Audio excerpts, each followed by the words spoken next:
charge tests. Usually they're built into my review videos, but because the Galaxy S22 supports up to 25-watt charging and the S22 Plus and Ultra support up to 45-watt charging, and none of them come bundled with a charger, I decided to dig a little deeper.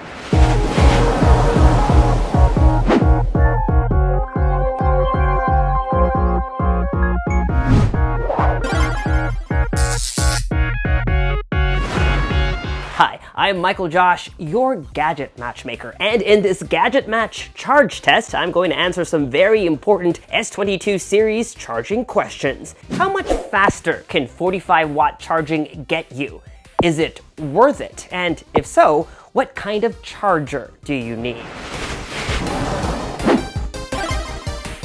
Okay, so let's talk about chargers first. Before we start, I think it's important to point out that you don't necessarily need to get a charger from Samsung. There are other great third-party chargers out there.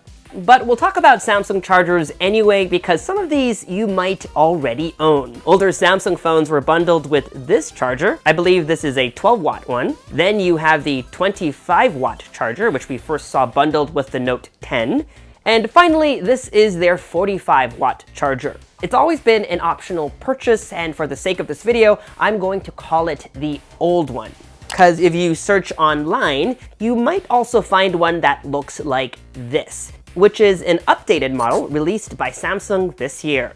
So I'm calling this one the new one. What's different? Well, it all boils down to components. The old one uses silicon, while the new one uses gallium nitride, or GaN, so it's more compact and supposedly more efficient. However, I tested and compared both of them, and both 45-watt chargers delivered the same charging times, which comes as no surprise as both support Power Delivery 3.0. The new one retails for $49.95, but I was able to find this old one on Amazon recently. So if you do find a cheaper deal, save yourself some money, don't sweat it, the old one will be just fine. I'll put a link to all of these chargers in the description box below. Unlike companies like Oppo, whose super fast charging tech relies on proprietary tech, Samsung's is based on Qualcomm's Quick Charge and Power Delivery standards, meaning it's easier to find a compatible charger. Like this one from this video's sponsor, BASEUS. The BASEUS 65-watt power combo multi-port power strip. I love that it's up here on my desk, so I don't have to crawl on the floor every time I need to plug something in. Apart from fast charging my Samsung Galaxy S22 Ultra and my iPhone 13 Pro Max, it's become my ultimate charging station for my camera batteries, these portable lights, and even my iPad and MacBook Pro. It has 2 USB-C ports for simultaneous high-speed charging, or use it to charge just one device for even more power. We'll talk about the results of my charging test in the next chapter, so stay tuned for that. This BASEUS power strip also has 2 USB-A ports and 2 AC outlets on each side. But despite all these ports, it still manages to stay pretty compact, making it great for both your desk or for travel. 2 things make the BASEUS 65-watt power combo charger different from other conventional chargers. First, it's made of GaN, which allows for more compact components. And second, its charging ports are isolated from the 2 AC outlets, so the charger can deliver power and dissipate heat even while they are used at the same time. Considering Samsung's 45-watt charger is already $50, for just a few dollars more at $59.99, you're getting more out of this device as it allows you to charge other gadgets and gizmos at the same time. And if you use our code, you get an additional 15% off your order. I'll put all the links in the description box below. Right, so with that out of the way, let's now dive into the results of our charge test.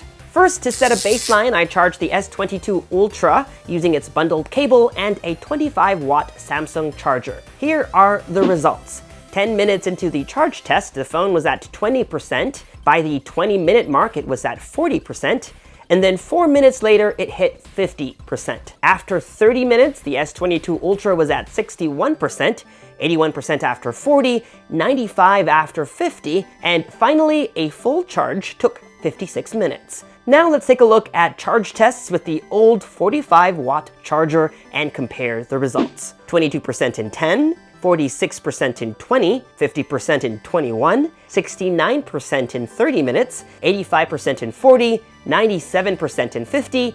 A full charge took 53 minutes. Finally, let's see what the results are using the new 45-watt charger. Up until right before the 30-minute mark, the results were exactly the same, but it got 1 to 2% faster towards the end, 70% in 30, 87% in 40, and 99% in 50, finishing 2 minutes faster than the old 45-watt charger by 2 minutes. Finally, let's take a look at the results using a third-party charger. Like I mentioned earlier, our BASEUS 65-watt desktop charger has 4 ports. If you use just one, meaning nothing else is plugged in, then both USB-C ports up top can deliver up to 65 watts if your device supports it. But as in the case of the S22 Ultra, which supports only up to 45-watt charging, it will only take that much. For the most part, the results are very similar to the new 45-watt Samsung one, which is no surprise as these are both GAN chargers. And finally, to sum up our findings, 25-watt versus 45-watt.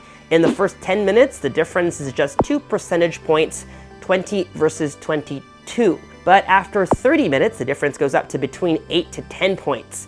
On average, a 50% charge took 20 minutes on the 45-watt charger, 3 more than the 25-watt charger. Finally, a full charge from 0 to 100% took an average of 51 minutes using the 45-watt charger, 4 minutes faster than the 25-watt charger.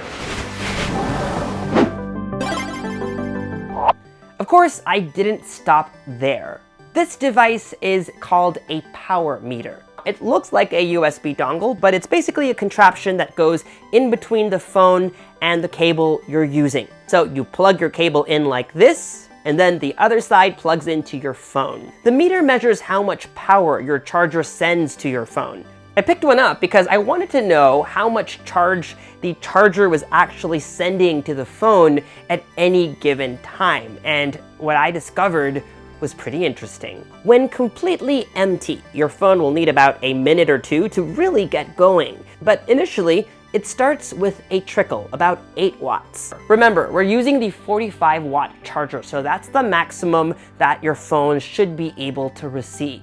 At the 2% mark, it really gets going, hitting about 37 watts, but this only lasted for like 2 minutes. At 5% up until 60%, the majority of the time, basically, this phone charged at a steady rate of about 27 watts. And then when it hit 60, it slowed down to about 19, with charging getting slower and slower till it hit 100%, delivering only about 7 watts at this point.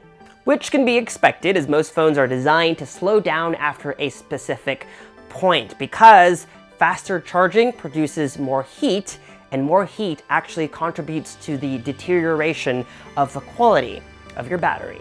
This comes in handy especially for folks who leave their phones charging overnight. In comparison, from 5 to 60%, the 25-watt charger delivered a constant 21 watts, much closer to the max speeds it's capable of, charging phones at about 84% of its abilities, versus the 45-watt charger that, for the most part, delivered only 60% of what it can do, which also explains why the differences between the two aren't dramatic.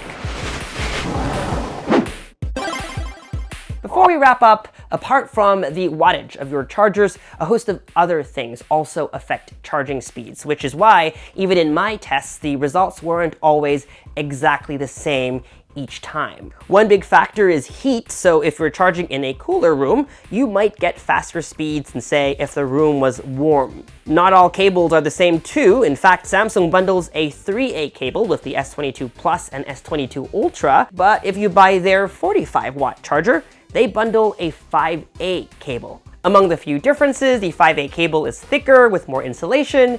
More insulation equals less heat generated, which means it'll have a minor effect on charging speeds too. However, in my tests, I found it to be insignificant. After tons of different tests using different chargers, different cables, different phones, even a power meter, here is what I learned. Whether you're using a 25 or a 45 watt charger, the Galaxy S22 series charges fast. And in most cases, you can go from 0 to 100% in less than an hour. That's pretty solid. So should you spend more and get a 45 watt charger? Personally, I don't recommend it. From MT, a 20-minute charge gave me 40 and 50% on the 25 and 45 watt chargers respectively. But that 10% only represents about a 3-minute difference. So, is it faster? Yes. Is it significantly faster? No, it's not significant enough to justify spending $30 more on a 45 watt charger, and it shouldn't also be the reason why you go out and buy an S22 Plus or Ultra over the S22. The good news is many of us already own high wattage USB-C chargers already, like the 96 watt brick that comes with my MacBook Pro. Or if you're like me and have something like the BASEUS 65 watt multi-port adapter. Did Samsung lie to us? Well, technically not. They never really promised 45 watt charging. Their promise is 50% in 20 minutes, and they live up to that one. But they could have also chosen not to play it safe and could have enabled faster charging, maybe even up to 50%, or at the very least given us a button to turn it on and off when we wanted to. That said, despite even faster charging solutions in the market today, there is something to be said about striking the right balance between charging speeds and preserving your battery life. And if you have a phone that you plan to hold on to for 3 to 5 years, then I think Samsung made the right compromise. And that was our very first full-length charge test here on the channel. If you'd like to see more dedicated videos like this one, let me know in the comments section below. We have a lot of exciting content to come, so make sure you're subscribed to this YouTube channel and hit that bell icon so that you get notified as soon as we upload. Follow me on social media for all the behind-the-scenes fun stuff, and as always, make GadgetMatch.com your daily habit. Until the next video, I'm MICHAELJOSH. Thanks for dropping by.